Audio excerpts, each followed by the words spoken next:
I still had to reach Barry at the cabin, but at least I was out of the woods.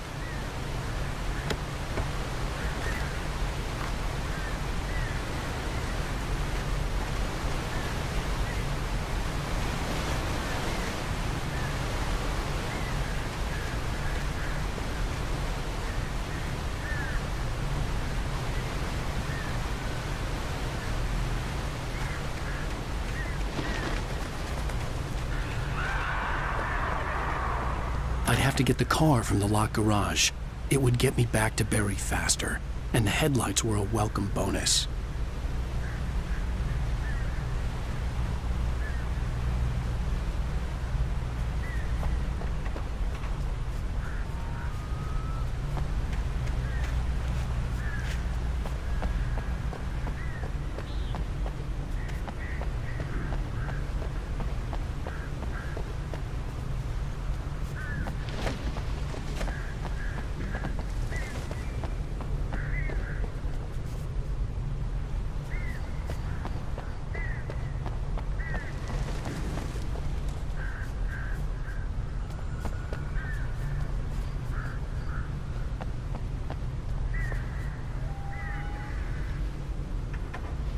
I had to find the key to the garage.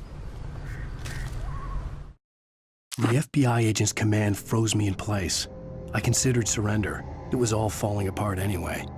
I could give in, let someone else deal with it, but it felt all wrong. Call it instinct, his posture, the way he held the gun. He was no friend. Shots ringing in my ears, I leaped for the hole in the fence and stumbled into the darkness beyond.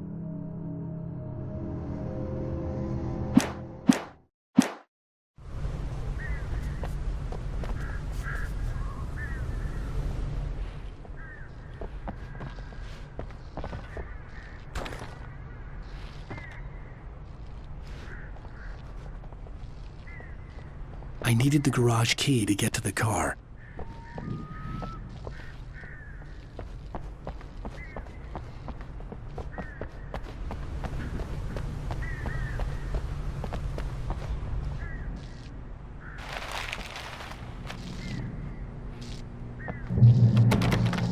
The garage key had to be somewhere nearby.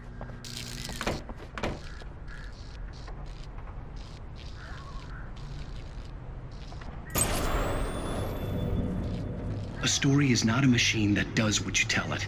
A story is a beast with a life of its own. You can create it, shape it, but as the story grows, it starts wanting things of its own. Change one thing and you set off a chain reaction of events that spreads through the whole thing. The characters have to be true to themselves. The events need to follow a logic that fits the story. A single flaw and the magic is gone. You can hold nature and yourself.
The flare gun was probably the best weapon I could imagine against the dark things I was facing.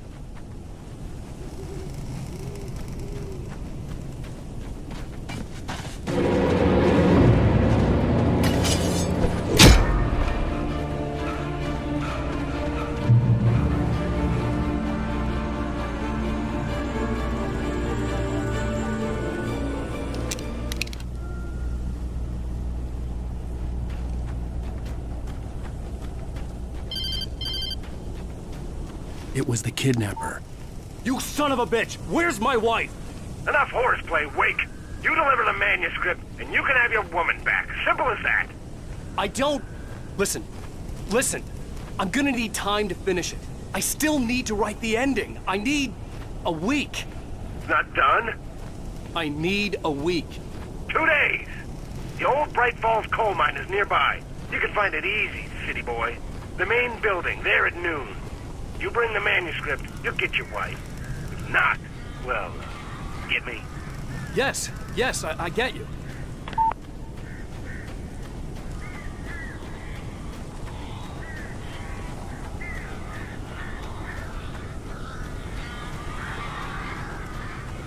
Barry had talked about birds over the phone.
Hey, Al. I'm sorry for thinking you were having a psychotic episode, man. I sent Barry to the town to ask around about a man fitting the kidnapper's description. He'd go through the archives of the local paper. Perhaps he could learn something. Anything about the island and the cabin that had disappeared. The man wanted a manuscript. I had to try to write him one to get Alice back.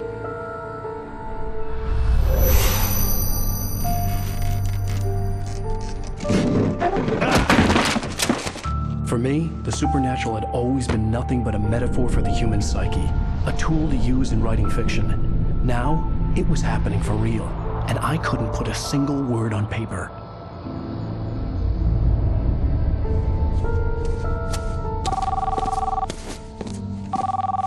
Barry Wheeler speaking. This is Rose. Rose? I found Mr. Wake's pages. Oh, you sweet, brilliant girl. Could you and Mr. Wake come get them? I live in the trailer park outside the town. We'll be there in less than an hour. I know. See you soon.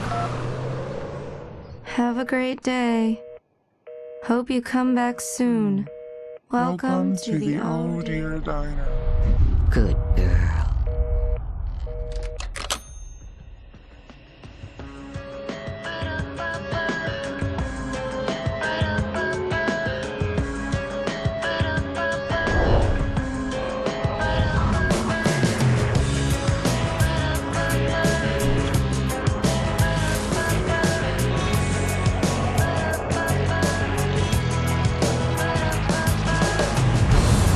Come here. Pretty please, can you tell me where I am? You want to say something? I need to get my bearings. Previously on Alan Wake, Alice has been kidnapped. Alan, please help me. Alice? You'll do exactly what I say if you ever want to see your wife again. I can't tell anyone except my agent Barry. Damn it, Barry, they'll kill her! You're my best friend, and I'm worried that you're not right in the head. The ransom is a manuscript I supposedly wrote that's coming true before my eyes. It happened just the way it was on that page. So dark. I have found only a few scattered pages. I want the entire manuscript. The deadline is in 2 days. I found Mr. Wake's pages. Good girl. How the hell did she get her hands on the manuscript anyway? I don't know. She's resourceful. I told you were too hard on her. Listen, I found out all sorts of interesting stuff while I was digging around. Yeah. Mr. Wake, it's Sheriff Breaker. We have an FBI agent here, Agent Nightingale. FBI? He's anxious to see you. You'd better come to the station. Okay, I'll be right over, Sheriff. Let's make this quick, huh? Help you folks? Name's Randolph. I'm the manager. We're looking for Rose. Works as a waitress down at the diner. Rose, sure. Nice girl. Who wants to know? I'm Alan Wake. The writer, huh? I heard on the radio you were visiting. Well, I'll show you her trailer. That Rose, she's a nice girl. Always pays her rent on time. As I was saying, Al, I found all sorts of weird stuff from the local newspaper's archives. This place is crazy. Disappearances, mysterious deaths, urban legends come true, and get this, most of this stuff takes place around Cauldron Lake. Well, you ain't wrong, mister. The Indians thought the lake was a doorway to the underworld. I'm the God-fearing type myself. I don't hold with that sort of thing. Yeah, okay. Anyway, there was an island there owned by a guy called Thomas Zane. Now, some of the articles I found about him make him out to be a famous writer, but I ran a bunch of searches, couldn't find a single thing he wrote. Zane was heavily into diving, so much so that the place came to be called Diver's Isle. But the volcano under the lake erupted in 1970, and Zane went down with the island.